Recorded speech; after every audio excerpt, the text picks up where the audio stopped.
For me, I've had quite a varied career working in a variety of different industries, from the music industry into real estate, starting my own business, but always been quite entrepreneurial and wanting to do things. And I think as my career's progressed and I've got more experience, I've ended up getting to that point where I feel like I know how to run a business quite well, but then it was finding the right time to start, and it was really the opportunity to find the right person to do it with.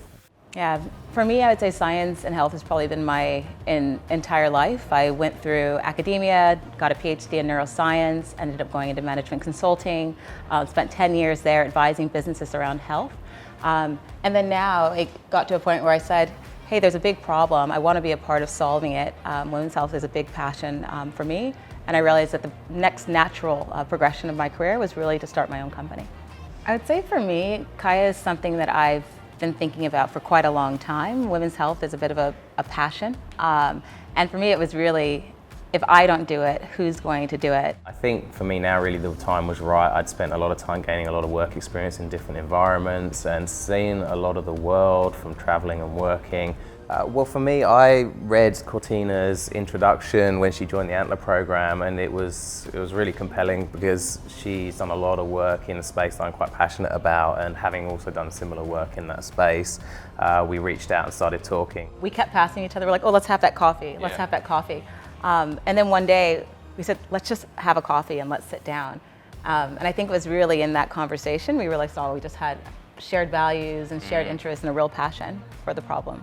Well, I would say I've been thinking about women's health now for several years, and in fact, I've lived a lot of the experiences that Caia is trying to solve for. What was really great about meeting Rob, as we realized we were aligned around health, it was really about stepping back and saying, how do we fall in love with this problem? Yeah, and I have a background working a lot in the for-purpose and social impact space, and so that human-centered design thinking approach is something I've lived and breathed for a while. So getting into mapping out the customer journeys and the personas and all of that. So it was a really understanding the problem really deeply, and then from that ideating to come up with what is now Caia.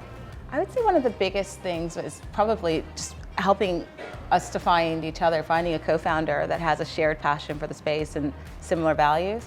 Yeah, and we always, I think, pinch ourselves quite a lot, like looking back, it's like we've achieved so much in such a short space of time, and I think part of that is being in an environment where you have everyone's in it together, working together to support each other, and then access to support in terms of advisors, expertise is just invaluable.